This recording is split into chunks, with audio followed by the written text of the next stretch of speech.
तुमच्या दुशिंग महाराजांनी सगळी प्रस्तावना आपल्याला सांगितलेली आहेत।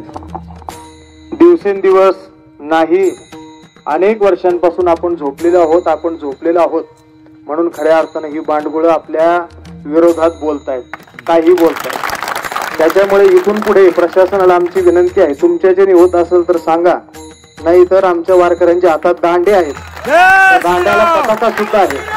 फक्त आम्हाला पताका घेऊन मिरवता येते असं नाहीत, आमच्याकडे दांडे सुद्धा आहेत। आणि दिवसेंदिवस फक्त आता शांततेचे मोर्चे करून उपयोग नाही, दिवसेंदिवस आम्हाला परवानगी द्या, आम्ही प्रत्येक वारकरी घरामध्ये 2-2 तलवारी ठेवू।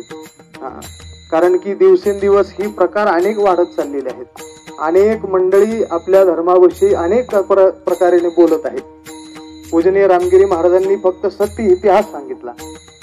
जर इतिहास तुम्हाला कडू वाटत असेल तर मग निश्चित प्रत्येकाने हा कडू इतिहास सांगितलाच पाहिजे। जर तुमच्या भावना दुखत असतील तर तुमच्या तिकिटाचे पैसे आम्ही देतो, तुम्हाला जायचं असेल तर निघून जा।